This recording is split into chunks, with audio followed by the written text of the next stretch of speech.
Bismillahirrahmanirrahim.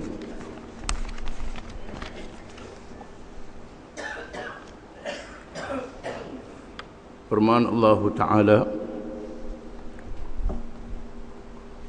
وَالَّذِينَ آمَنُوا وَهَاجَرُوا وَجَاهَدُوا فِي سَبِيلِ اللَّهِ وَالَّذِينَ آوَوا وَنَصَرُوا أُولَئِكَ هُمُ الْمُؤْمِنُونَ حَقًّا لَهُمْ مَغْفِرَةٌ وَرِزْقٌ كَرِيمٌ.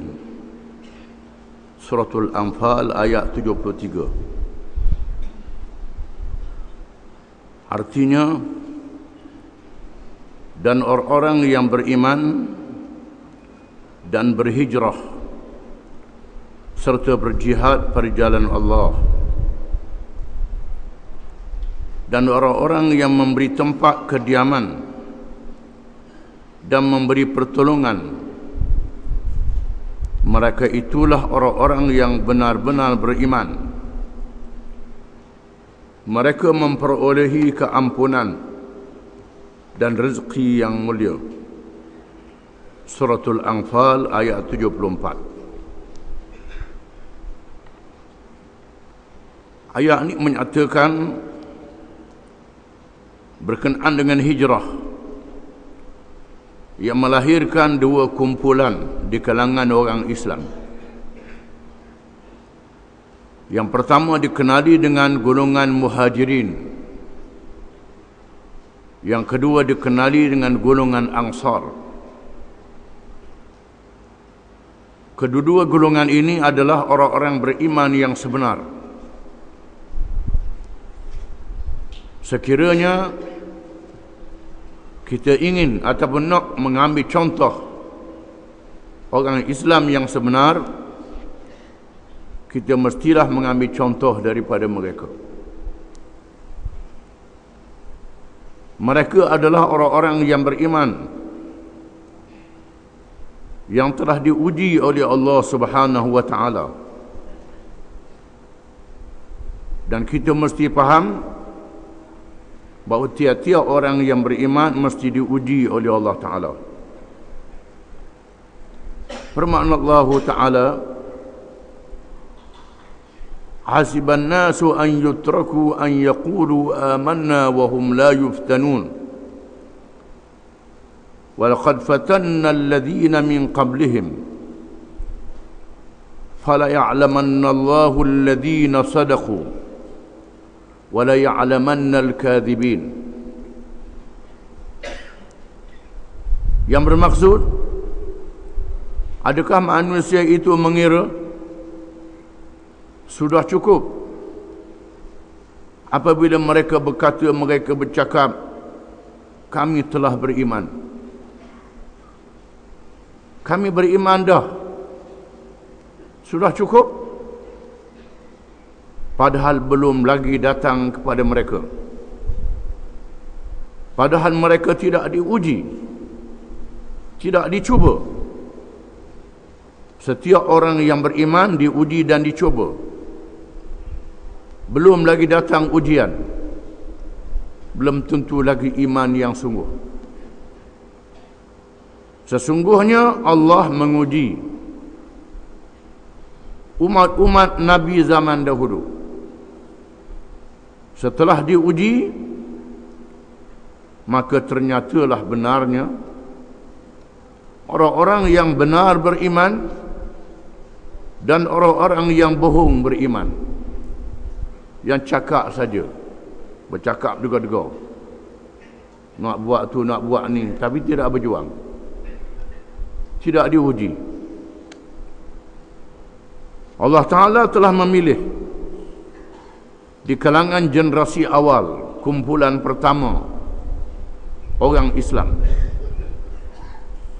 bersama-sama dengan Nabi SAW yang terlibat dengan hijrah. Kita baru saja sambut tahun baru hijrah.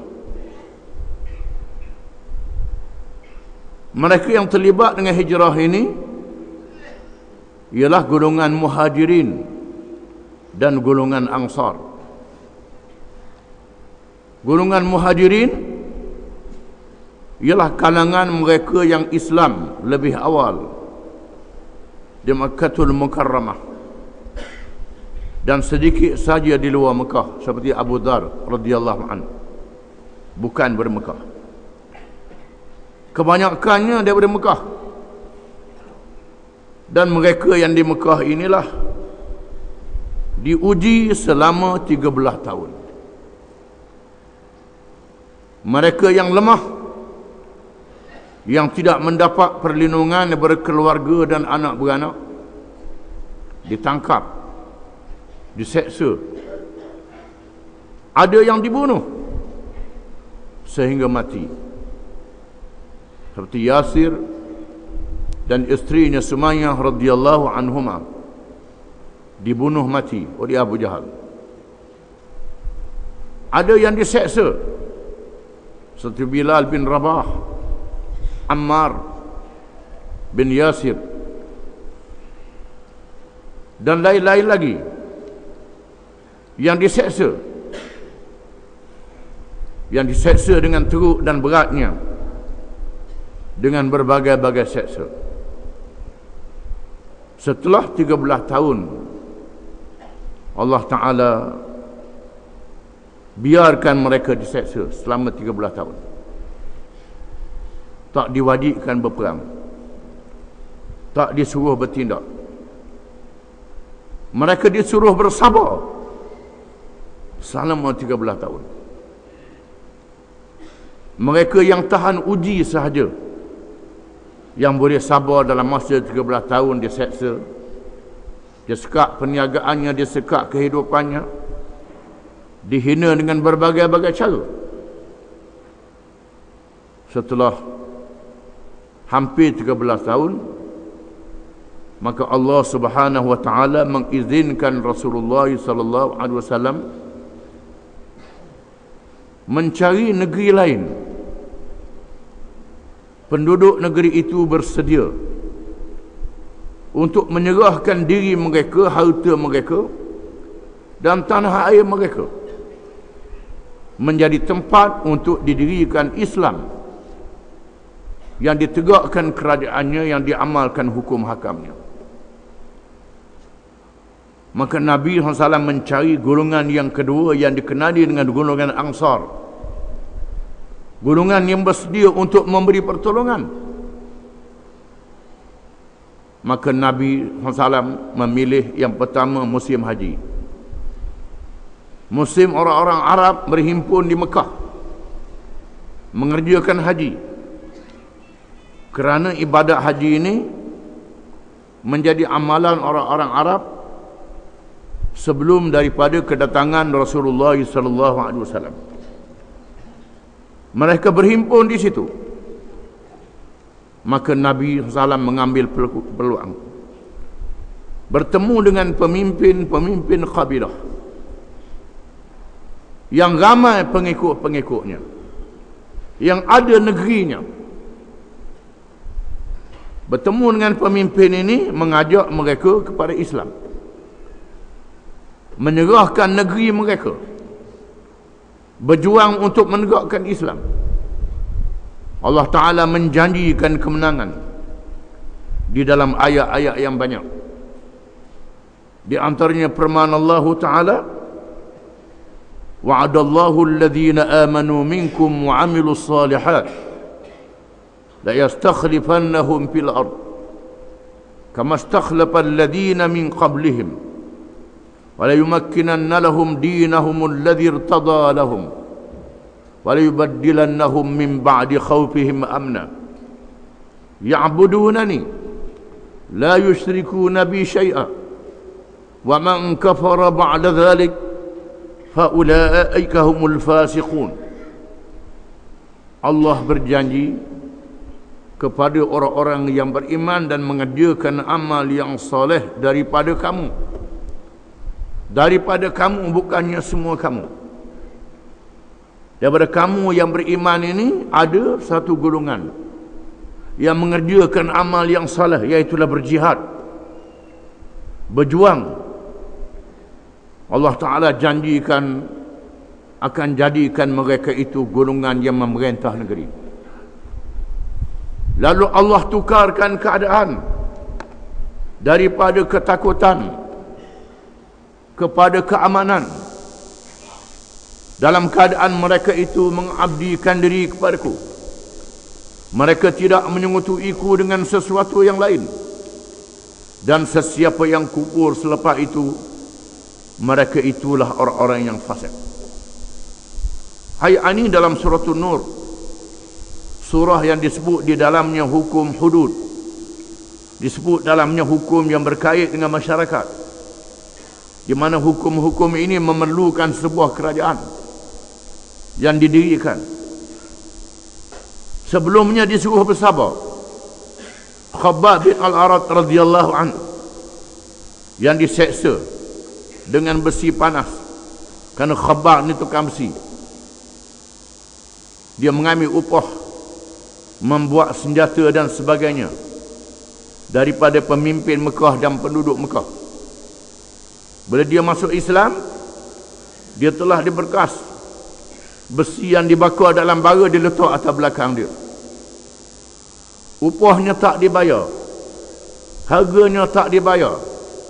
Al-As bin Wa'il, seorang pemimpin Mekah, berkata, wahai Khabbab, oleh kerana mu ikut Muhammad, Muhammad ajarmu lepas mati ada hidup, ada hari akhirat, aku nak bayar hutangmu bila hari kiamat.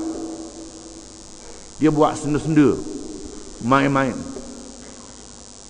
Khabbab yang baru dibebaskan bersama dengan Bilal, bersama dengan Ammar dan lain-lain lagi, bertemu dengan Nabi SAW. Dan Khabbab berkata, ketika Nabi duduk dekat Kaabah, di bawah bayangan Kaabah, Khabbab berkata, ya Rasulullah, ala tad'u lana, ala tastansiru lana. Adakah Rasulullah tidak berdoa kepada Allah? Adakah Rasulullah tidak memohon pertolongan daripada Allah? Nabi Nuh berdoa mari taufan. Nabi Musa berdoa dia beri mukjizat, dibinasakan Fir'aun. Nabi Ibrahim berdoa dibinasakan Namrud. Mengapa Rasulullah tidak berdoa kepada Allah? Dengan doa saja dibinasakan musuh-musuh ini. Jawab Rasulullah SAW, wahai Khabbab, sesungguhnya di kalangan umat zaman dahulu ada yang dibunuh, yang ditimbuh hidup-hidup, dikambuh hidup-hidup. Ada kalangan mereka yang disikat tubuhnya dengan sikat besi, meluruhkan kulit, daging dan orang sehingga ke tulang. Ada di antara mereka yang dibelah jasadnya dengan gergaji, terbelah dua, jatuh ke bumi. Mereka bersabar. Wahai Khabbab, wallahi la yutimmanna Allahu hadzal amra hatta yasira ar-rakibu min San'a ila Hadramaut la yakhafu illa Allah wadh-dhi'ba ala ghanamihi walakinnakum tasta'jilun. Demi sesungguhnya Allah akan menyempurnakan urusan agamanya. Islam akan menang. Wahai Khabbab, akan tiba masanya Allah akan menyempurnakan urusan agamanya. Apabila Islam sudah menang, maka orang-orang musafir daripada San'a dan negeri Yaman ke Hadramaut tidak takut lagi. Negeri dalam keadaan aman. Macam ayat Quran sebut, min ba'di khawfihim amna, selepas takut jadi aman. Nabi kata akan jadi aman. Saya tidak rasa takut malaikat kepada Allah dan serigala yang ganggu kambing. Takut pada Allah saja. Bimbang serigala ganggu kambing. Kerana perampok, penyamun tak berani merampok bila hukum hudud dilaksanakan, hukum Islam dilaksanakan. Akan berlaku aman.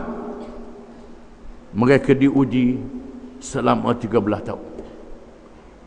sanggup diuji selama 13 tahun ini, mestilah orang yang kasih, yang sayang kepada Allah dan Rasulnya, yang percaya kepada Allah dan Rasulnya. Kalau Nabi Muhammad SAW seorang yang bohong, tak kalah sanggup mati, sanggup menghadapi kesusahan dan kepayahan, kerana percaya kepada Nabi SAW. Firman Allah Ta'ala, innamal mu'minuna alladhina amanu billahi wa rasulihi thumma lam yartabu wajahadu bi amwalihim wa anfusihim fi sabilillah ulaika humus sadiqun. Sesungguhnya orang-orang beriman yang sebenar itu ialah orang yang percaya kepada Allah dan Rasulnya, dalam keadaan mereka tidak ragu, tidak syak sedikit pun, percaya sungguh-sungguh apa yang Allah sebut dalam Quran, apa yang diberitahu oleh Nabi Muhammad sallallahu alaihi wasallam, semuanya percaya. Kemudian mereka sanggup berjihad, bersungguh dengan harta dan diri mereka. Mereka itulah orang-orang yang benar. Setelah 13 tahun diuji, maka lahirlah golongan muhajirin. Kemudian Nabi SAW mencari golongan Ansar, menemui pemimpin-pemimpin Arab yang datang mengerjakan haji, memilih pemimpin yang ramai pengikutnya, bertemu dengan Bani Amir, pengikutnya 70,000 lebih, ramai pengikutnya, menawarkan kepada Bani Amir kemenangan yang dijanjikan oleh Allah. Allah menjanjikan kemenangan. Pemimpin Bani Amir bertanya, limanil mulku, kalau Islam menang, siapa jadi raja? Siapa jadi pemimpin? Siapa jadi ketua? Kami nak tahu. Jawab Nabi SAW, al-mulku lillah yu'tihi man yasha. Itu kepunyaan Allah. Allah Ta'ala beri siapa yang dia kehendaki. Aku tidak boleh menentukan siapa jadi ketua, Allah yang menentukan. Kata pemimpin Bani Amir, kalau macam tu kami tak bersedia untuk ikut. Ikut kamu tak ada pasal-pasal cari susah saja. Maka Nabi SAW meninggalkan khemah Bani Amir dengan sedih, dengan diiringi oleh Abu Bakar As-Siddiq radhiyallahu anhu. Kemudian pergi ke khemah Bani Syaiban. Kita dengar dah cerita, kita ulang lagi cerita dia. Bertemu dengan Bani Syaiban. Pemimpin dia Al-Musanna bin Harithah bertanya, apa dia Islam? Wahai akhal Arab. Dia orang Arab. Lalu Nabi membaca firman Allah Ta'ala, inna Allah ya'muru bil adli wal ihsan wa ita'i dhil qurba wa yanha 'anil fahsya'i wal munkari wal baghi ya'azukum la'allakum tadhakkarun. Sesungguhnya Allah memerintah supaya kamu berlaku adil dan berbuat kebajikan. Allah Ta'ala melarang daripada kejahatan, kemungkaran, melampau, zalim. Allah Ta'ala larang. Allah menyuruh kamu dengan perkara-perkara yang sangat baik supaya kamu menerima pengajaran.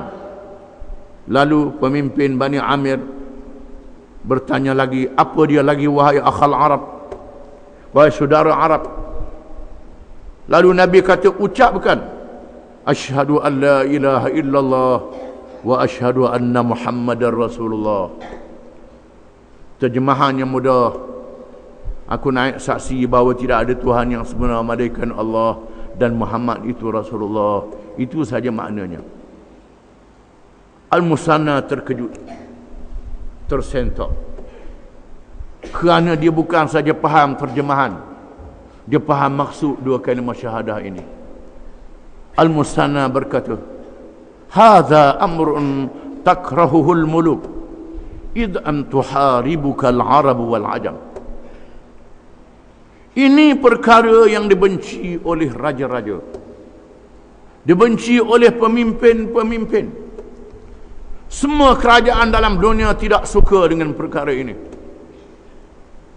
Kalau inilah perkara yang kamu bawa, bermakna kamu akan diperangi oleh seluruh dunia, oleh Arab dan bukan Arab.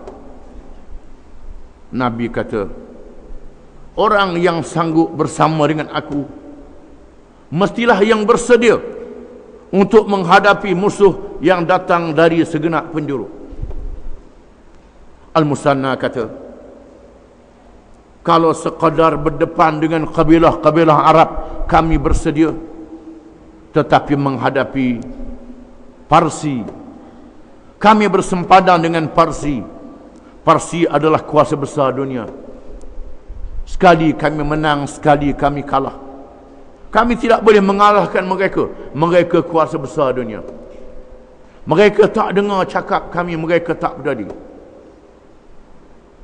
Jawab Nabi SAW, tidak mengapa, kamu betul terang.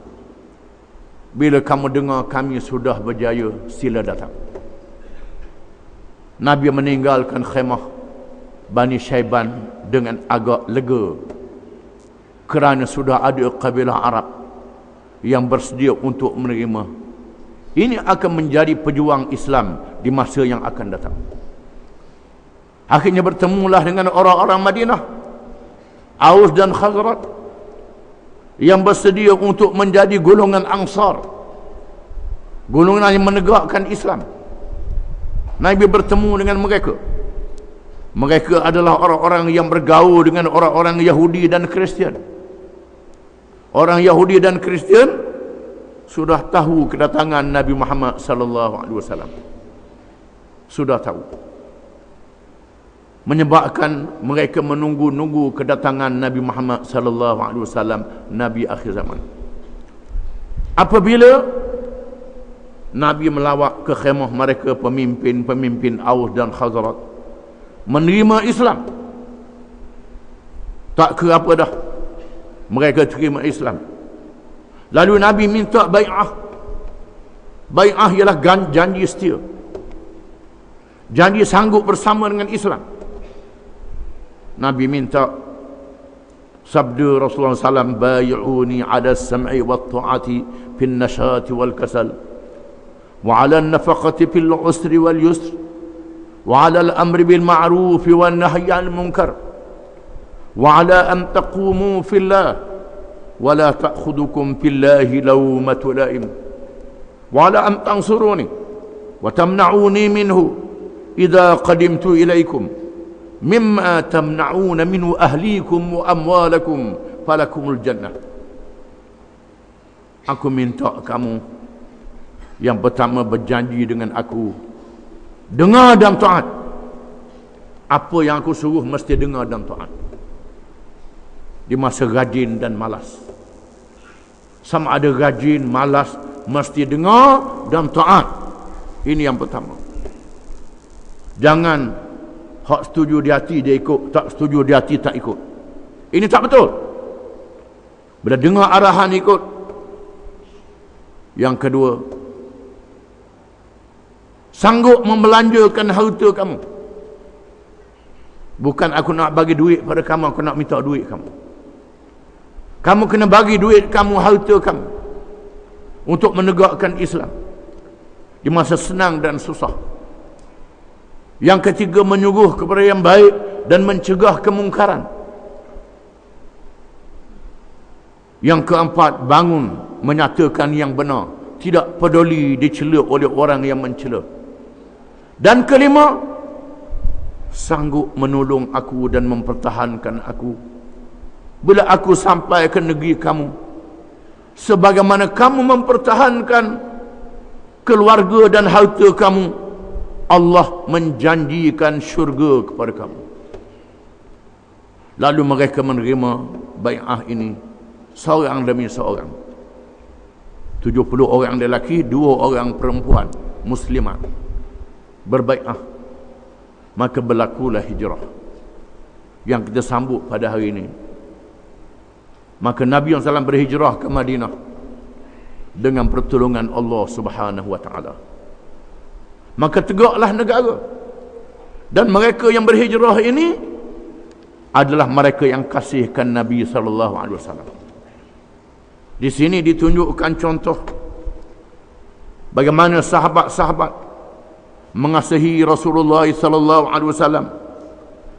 Diriwayatkan oleh Al-Hafiz Abu Hasan At-Tarablusi dari Ummul Mukminin Aisyah radhiyallahu anha, Nabi sallallahu alaihi wasallam pernah berkumpul dengan para sahabatnya, di mana jumlah mereka pada masa itu hanya 38 orang.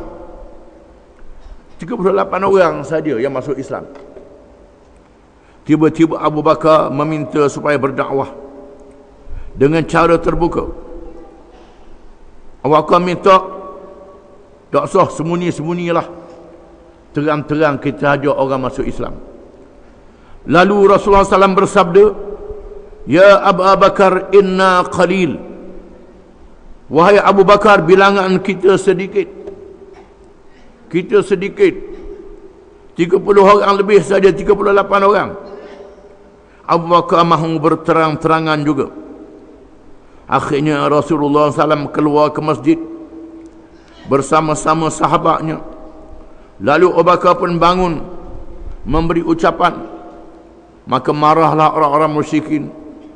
Lalu mereka menyerang Abu Bakar dengan kerasnya, dengan dikepadai oleh Utbah bin Rabi'ah yang memukul Abu Bakar dengan kasutnya sehingga hampir mati, pengsan, dekat nak mati Abu Bakar. Dan keluarga Abu Bakar radhiyallahu anhu yang terdiri dari Bani Tamim pun bertindak menyelamatkan Abu Bakar dan mengancam akan membunuh Utbah bin Rabi'ah jika sekiranya Abu Bakar mati. Anak beranak Abu Bakar termasuk yang kafir, bukan saja yang Islam. Semangat keluarga Bani Tamim, satu keluarga yang besar, bangkit mempertahankan Abu Bakar dan memberi amaran sekiranya Abu Bakar mati, mereka akan bunuh Utbah bin Rabi'ah. Setelah Abu Bakar siuman, Abu Bakar pun sedar daripada pengsan. Tiba-tiba dia bertanyakan tentang Rasulullah sallallahu alaihi wasallam. Abu Bakar tanya, mana Rasulullah?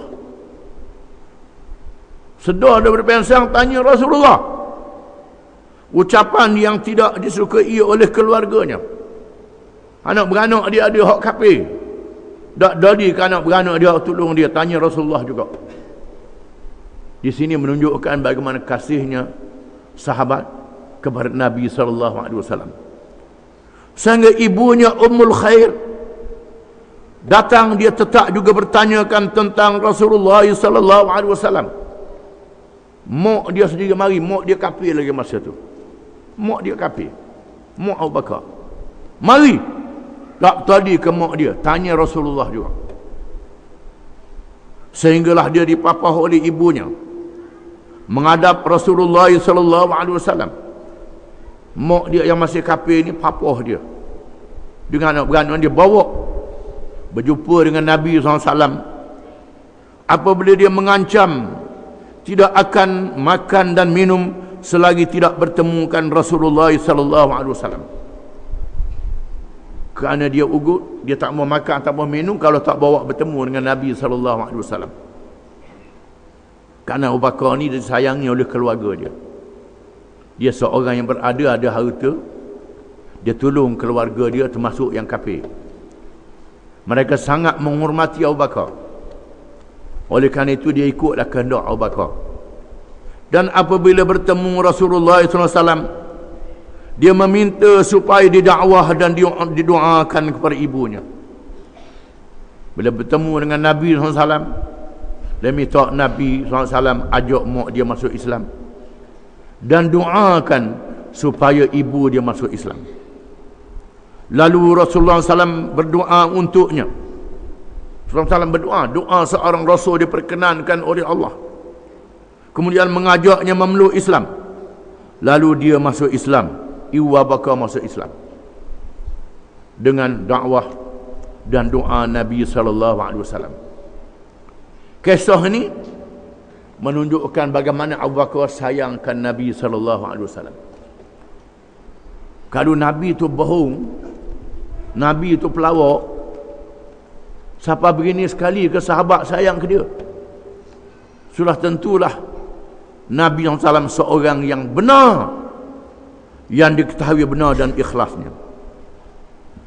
Diriwayatkan oleh Ibnu Sa'ad dari Az-Zuhri. Az-Zuhri ialah seorang ulama tabi'in, seorang alim yang tak sempat dengan Nabi SAW, yang mengaji dengan sahabat Nabi. Dia antara orang yang pertama yang menyalinkan hadis-hadis Nabi SAW. Sebelumnya hadis tidak disalin kerana takut bercampur aduk dengan Quran. Az-Zuhri minta izin untuk menyalin hadis-hadis Nabi SAW. Ibnu Sa'ad, pengarang kitab At-Tabaqat, meriwayatkan dari Az-Zuhri, manakala orang-orang Quraisy melanggar perjanjian Hudaybiyah, lalu Abu Sufyan bin Harb pergi ke Madinah untuk bertemu dengan Rasulullah sallallahu alaihi wasallam, merayu supaya diikat perjanjian dan dilanjutkan tempoh. Apabila sampai di Madinah, Abu Sufyan menuju ke rumah anaknya Ummu Habibah radhiyallahu anha.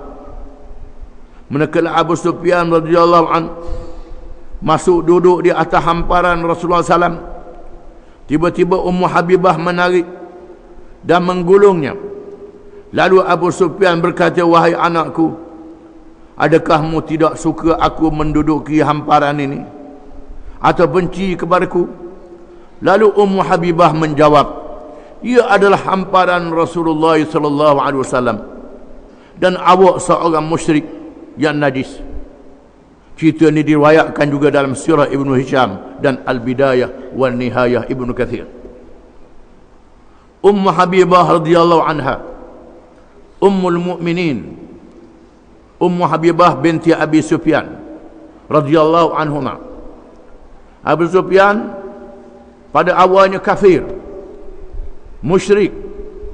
Abu Sufyan menjadi ketua Mekah selepas Abu Jahal dibunuh di dalam peperangan Badar. Menunjukkan Abu Sufyan seorang yang besar, yang berpengaruh. Tetapi anak dia Ummu Habibah radhiyallahu anha masuk Islam dan berhijrah ke Habasyah mengikut suaminya Ubaidillah bin Jahash. Suami dia Ubaidillah bin Jahash bawa dia berhijrah ke Habasyah. Siapa di Habasyah? Suami dia Ubaidillah murtad, masuk Kristian. Inilah dia, duk tengah berjuang molek-molek, kuat-kuat, sanggup berhijrah, boleh jadi murtad. Ini dia hidayah daripada Allah Ta'ala. Ini dia iman.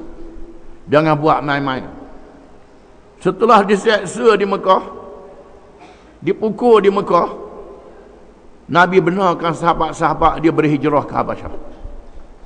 Maka Ubaidillah bin Jahash, keluarga Nabi bukan orang lain, bawa isteri Ummu Habibah binti Abi Sufyan berhijrah sama ke Habasyah. Habasyah ni raja dia Najashi al-Askham, seorang raja yang adil. Negerinya negeri Kristian, rajanya Kristian. Siapa di Habasyah? Ubaidillah bin Jahash tengok Kristian pula molek, masuk Kristian pula, punah jadi murtad, mati kafir. Maka tertolaklah isterinya Ummu Habibah radhiyallahu anha. Dan Najashi Raja Habasyah pula masuk Islam. Raja Habasyah masuk Islam. Padri-padri dia memberontak, sebahagian padri memberontak. Najashi yang menerima orang-orang Islam yang dizalimi di Habasyah, melindungi orang Islam. Lalu pemimpin-pemimpin Quraisy musyrikin, Abu Sufyan, menghantar Amr bin As dan Suhail bin Amr pergi ke Habasyah bertemu dengan Raja Habasyah. Bawa hadiah-hadiah yang mahal, barang yang mahal. Nak rasuah Raja Habasyah. Supaya Raja Habasyah hambat, halau orang Islam yang berhijrah ni. Tapi Raja Habasyah ni seorang raja yang baik dan adil. Nabi kata ke sahabat-sahabat dia, di sana ada seorang raja, dia tak Islam, dia Kristian, dia baik, dia adil, berhijrah di sana. Sahabat-sahabat yang lemah pergi di sana. Bila Amr bin As dan Suhail bin Amr minta Raja Habasyah halau orang Islam, lalu Raja Habasyah nak siasat dulu, tak boleh sewenang-wenang. Lalu dipanggil pemimpin orang Islam, minta penjelasan. Maka datanglah Ja'far bin Abi Talib radhiyallahu anhu, sepupu Nabi sallallahu alaihi wasallam. Raja Habasyah tanya apa dia Islam. Lalu Ja'far radhiyallahu anhu menyampaikan ucapan, menerangkan apa dia Islam.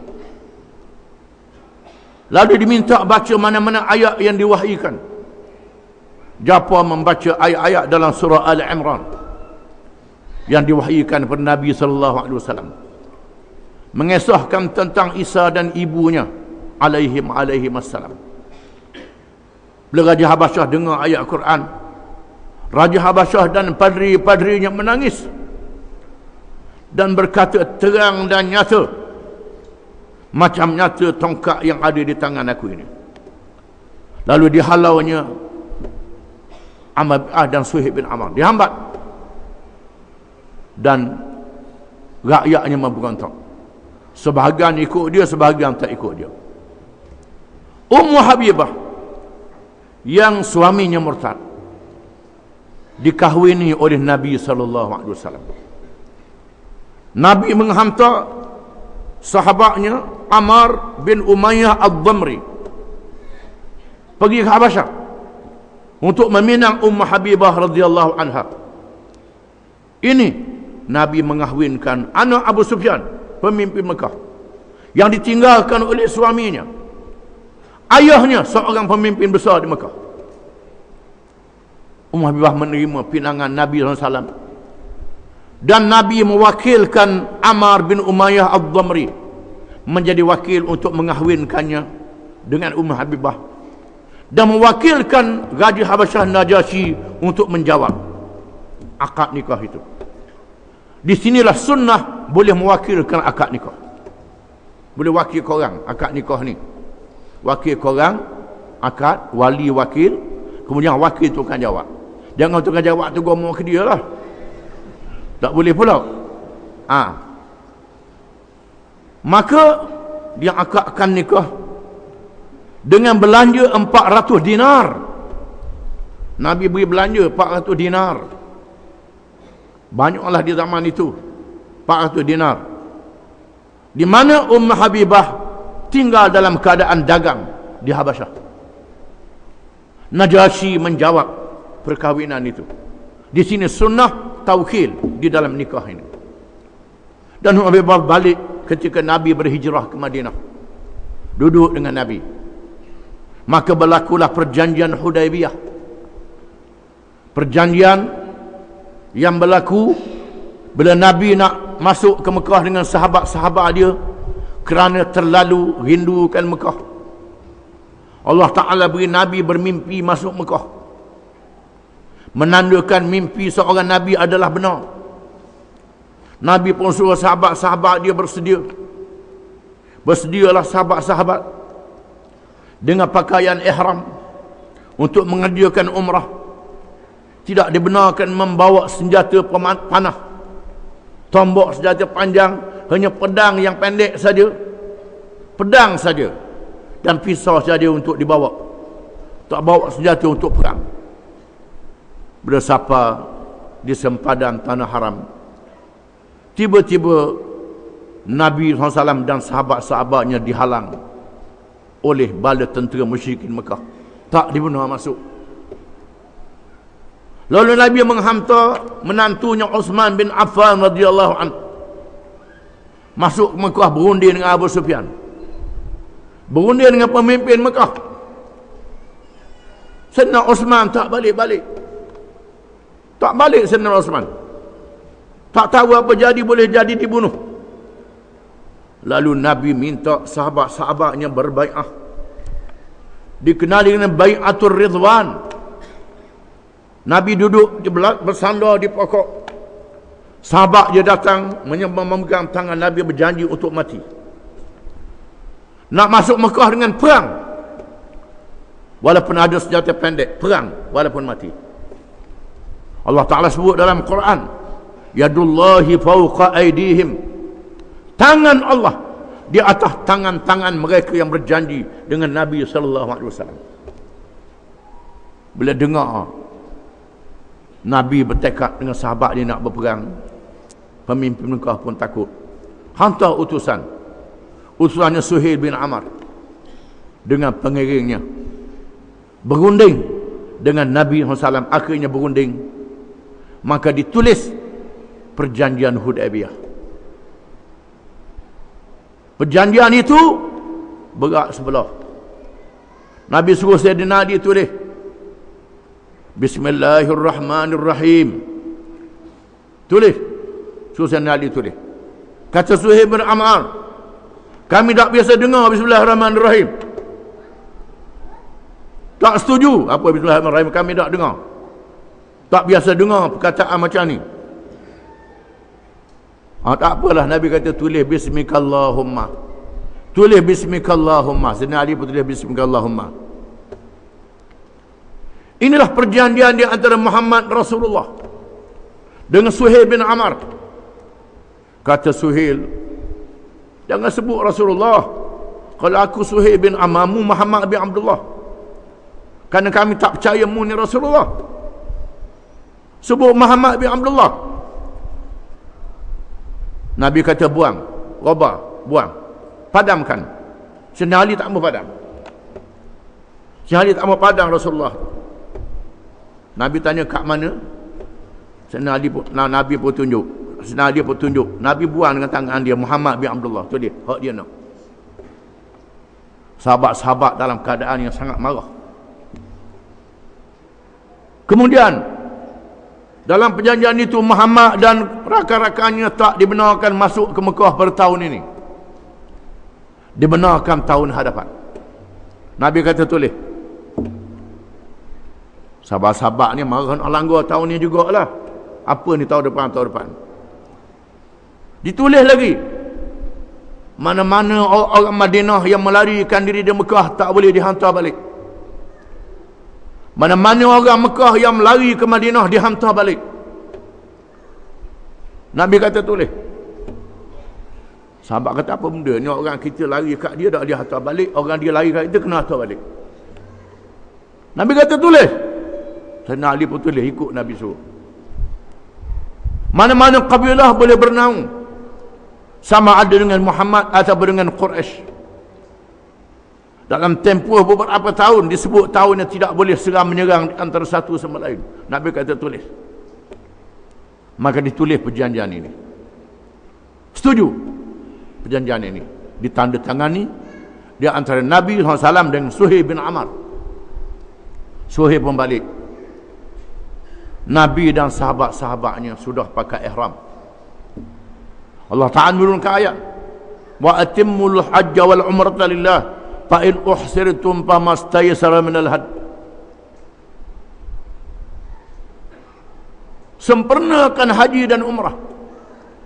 Sekiranya kamu dihalang, kamu tak boleh buang pakaian ihram begitu saja.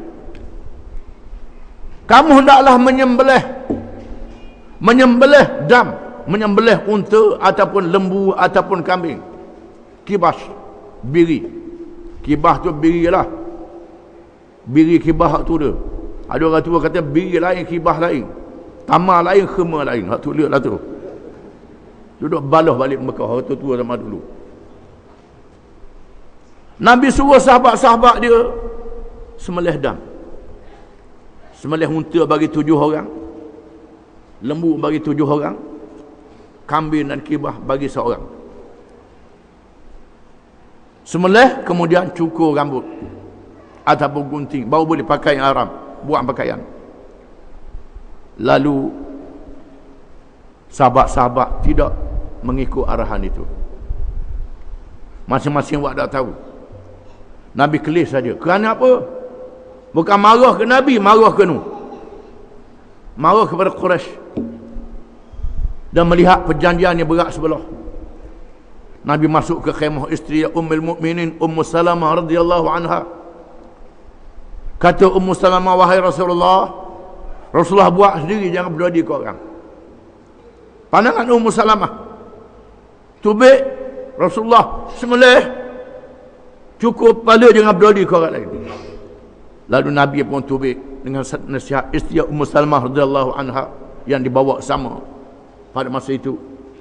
Maka Nabi pun sembelih binatang, cukur rambut. Sahabat-sahabat pun ikut habis. Lalu mereka balik ke Mekah. Dalam keadaan mereka tak senang. Sayyidina Umar tanya, ya Rasulullah, tidakkah Rasulullah ni Rasulullah? Rasulullah kata ya. Tidakkah kita ni benar, kita ni betul? Rasulullah kata ya. Tidakkah mereka ni musyrikin, kafir, salah? Rasulullah kata ya. Dah pasal apa terima perjanjian ni? Nabi kata, ikut aku lah. Ikut aku. Apa yang aku makna ikut? Sayyidina Umar balik. Perjanjian ini satu perjanjian politik yang dipahami oleh Nabi SAW, yang tak dipahami oleh sahabat-sahabat dia. Dalam ilmu politik, Nabi pun ada ilmu politik. Dalam ilmu politik, bila mana kerajaan dibuat perjanjian dengan pihak lain, bermakna dia iktiraf pihak yang dibuat perjanjian. Ini makna dia. Bila pemimpin Quraisy buat perjanjian dengan Nabi, dia sign perjanjian, bermakna dia sudah iktiraf Madinah adalah sebuah kerajaan yang sah. Ini dia. Sahabat-sahabat tak nampak ni, kita pun tak apa nampak. Ini dia.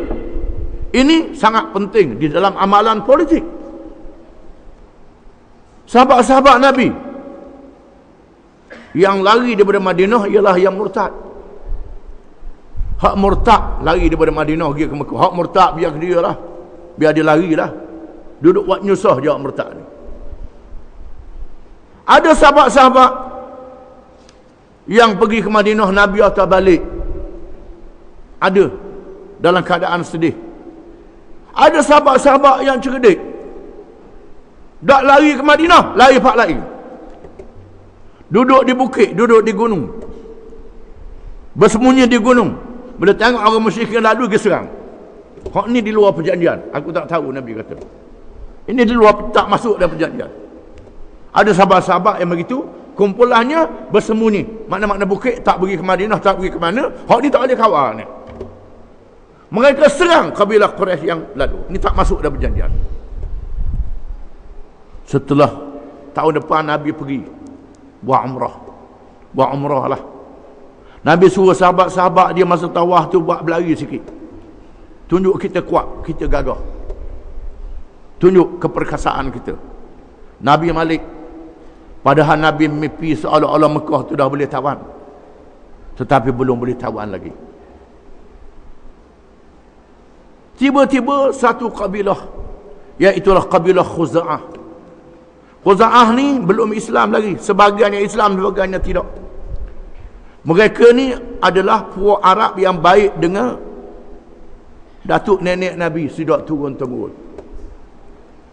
Mereka ni bernaung di bawah Nabi SAW. Kemudian Bani Bakar, hak ni puak-puak Samsing, bernaung dengan Quraisy. Tiba-tiba bergaduh di antara Khuza'ah dengan Bani Bakar. Dan Bani Makkah menyerang Khuza'ah. Dan pemimpin Mekah memberi perlindungan kepada Bani Bakar untuk menyerang Khuza'ah. Lalu pemimpin Khuza'ah datang ke Madinah menghadap Nabi SAW, mengadu bahawa kabilah-kabilahnya telah dibunuh dan diserang. Bermakna Quraisy sudah melanggar perjanjian Hudaybiyah. Perjanjian sudah dilanggar, boleh berperang bila-bila masa. Bila Bani Bakar sudah menyerang Khuza'ah, Abu Sufyan merasa takut. Mekah akan diserang. Lalu Abu Sufyan pergi sendiri ke Mekah, pergi ke Madinah. Pergi ke Madinah, temu Saidina Umar kena serang. Temu Saidina Abu Bakar buat tak tahu. Temu Saidina Ali cakap lembut. Dan pergi rumah anak dia, Ummu Habibah radhiyallahu anha. Anak dia kata masuklah, Rasulullah tak ada. Tika dia. Dia nak duduk, anak dia terik tika, gulung tika. Duduk atas latar. Abu Sufyan tanya, marah ke ayah ke? Kenapa kata, tak marah. Tapi tika ni tika Rasulullah duduk. Ayah tak boleh duduk, ayah kafir lagi, najis. Tak boleh duduk atas tika ni. Di sini menunjukkan bagaimana sahabat-sahabat Nabi, isterinya sayang kepada Nabi SAW. Kalau Nabi tu orang bohong, orang pelawak, siapa tanggani ke sayang? Menandakan benarnya Nabi SAW, wajib benar. Nabi tak layan, Abu Sufyan berbalik. Lalu Nabi menggerakkan sahabat-sahabatnya supaya bersedia. Bersedia dengan senjata masing-masing. Kita nak keluar, tak beritahu nak keluar ke mana. Dirahsiakan. Dirahsiakan maklumat. Tiba-tiba malaikat Jibril beritahu, wahai Muhammad, ada seorang perempuan duduk di satu kawasan kebun, bawa surat. Ambil surat tu. Lalu Nabi menugaskan Saidina Ali dan Zubair radhiyallahu anhuma pergi ke kebun untuk bertemulah dengan perempuan yang disifatkan. Saidina Ali dan Zubair kata, buat keluar surat, serah. Perempuan tu kata, tak ada. Kalau tak ada, kami akan lorah pakaian. Sama ada kami lorahkan pakaian, periksa, ataupun serahkan surat. Di sini menunjukkan bahawa pihak polis, pihak kastam boleh periksa orang susuk tak ada. Ini dalilnya. Dalilnya, ada hukum dalam Islam. Kalau tak serah, kami akan telanjangkan. Lalu dia serah surat, disembunyi dalam sanggur dia. Saidina Ali pun ambil surat, tak baca, bawa ke Madinah. Dibuka surat, lalu dibaca daripada Hatib bin Abi Balta'ah kepada pemimpin Mekah, memaklumkan bahawa Nabi SAW akan menyerang Mekah dengan bala tenteranya. Lalu Nabi tanya, ya Hatib, ma hadha? Apa ni wahai Hatib? Hatib kata, wahai Rasulullah, saya buat ini bukan kerana saya kafir sesudah Islam. Saya tetap beriman kepada Allah dan Rasul. Saya buat ini kerana anak isteri saya yang ada di Mekah tidak ada pelindungnya, tidak ada penolongnya. Orang lain semua ada anak beranak dia yang jaga anak beranak dia. Saya tidak ada. Maka saya buat ini kerana takut anak isteri saya diganggu. Saya buat budilah kepada mereka. Saya dan Umar kata, Rasulullah, bunuh saja, pancung saja si munafik ini. Nabi kata, tidak wahai Umar, dia ahli Badar. Allah Ta'ala berfirman, ya ahla Badrin, i'malu ma syi'tum qad ghafartu lakum. Allah Ta'ala menurunkan perintah, wahai ahli Badar, buat apa nak buat, aku ampunkan dosa kamu. Hatib ni ahli Badar, kita tak boleh bertindak terhadap dia kerana dia mendapat jaminan daripada Allah Ta'ala. Maka Hatib diselamatkan kerana dia ahli Badar. Lalu Nabi menggerakkan badan tentera. Mekah dikepung dari segenap penjuru. Abu Sufyan keluar untuk mengintip. Abbas keluar juga, dan Abbas mengisytiharkan Islamnya. Abbas saudara Nabi. Abbas dan rakan-rakannya keluar untuk mengintip Mekah. Tiba-tiba terserempak dengan Abu Sufyan. Lalu Abbas menangkap Abu Sufyan, pemimpin Mekah, dan dibawa menunggang kudanya sendiri, gendong. Saidina Umar terkekang nak bunuh Abu Sufyan ni. Abbas lari dari derah masuk menghadap depan Nabi. Dan lalu mereka pujuk Abu Sufyan supaya masuk Islam. Akhirnya Abu Sufyan masuk Islam. Masuk Islam juga Abu Sufyannya. Lalu Nabi melancarkan gerakan menawan Mekah. Mekah ditawan dan diisytiharkan perintah berkurung. Diumumkan, man dakhalal masjid fahuwa amin. Sesiapa yang masuk masjid dia aman. Wa man dakhala baitahu fahuwa amin. Sesiapa yang masuk rumah dia dia aman. Lalu Abbas kata, wahai Rasulullah, sebutlah Abu Sufyan sikit biar dia berasa. Lalu Nabi kata, barang siapa yang masuk ke rumah Abu Sufyan dia aman. Nabi sebut nama Abu Sufyan. Abu Sufyan berasalah dia dihargai. Setelah beberapa hari perintah berkurung ditamatkan, penduduk Mekah keluar beramai-ramai. Dan Nabi menyampaikan ucapan. Duduk di atas pintu Kaabah. Setelah berhala-berhala dalam Kaabah dan dikelilingnya dihapuskan, dimusnahkan, bila penduduknya sudah masuk Islam. Dan Nabi bertanya kepada penduduk Mekah, adakah kamu tahu apa yang aku nak buat pada kamu? Aku nak buat apa? Mereka kata, engkau adalah saudara kami, anak beranak kami, yang kami kenal engkau seorang yang baik, wahai Muhammad. Engkau tidak akan apa-apakan kami. Lalu Nabi SAW bersabda, idhabu wa antumut tulaqa. Pergilah kamu semua dibebaskan. Kecuali beberapa orang yang disenaraikan. Ada 7-8 orang yang disenaraikan. Orang ini Nabi kata, tangkap, bunuh walaupun bergantung kelambu Kaabah. Mereka adalah penjenayah-penjenayah yang sangat zalim. Ada di antara mereka yang ditangkap dan dikenakan hukuman. Ada di antara mereka yang dimaafkan. Di antaranya Ikrimah bin Abu Jahal. Ikrimah bin Abu Jahal melarikan diri ke Yaman. Isteri dia masuk Islam. Isteri dia minta izin kepada Nabi SAW untuk pujuk suami dia. Pujuk suami dia. Dan Ikrimah mari ke Madinah menghadap Nabi SAW dan masuk Islam. Itulah dia pembukaan Mekah. Di mana banyak kisah-kisah yang menunjukkan bahawa sahabat-sahabat Nabi ini sangat sayang kepada Nabi SAW.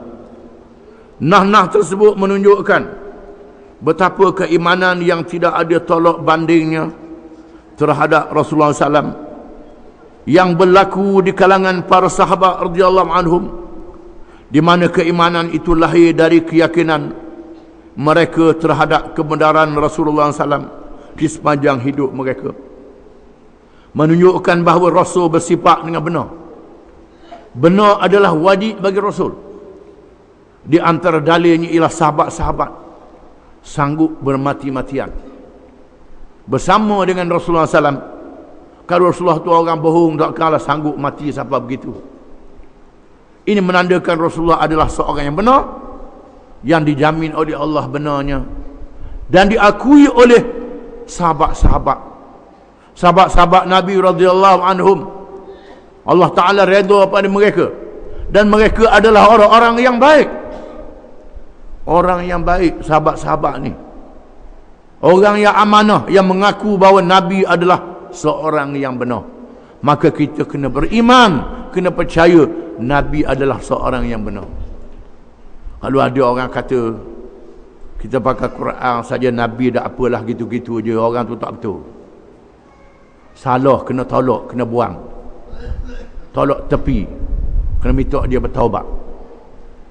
Kerana Allah Ta'ala suruh ikut Allah dan ikut Nabi. Nabi mengajar bagaimana nak ikut Allah dengan cara yang betul. Wallahu a'lam. Cukuplah.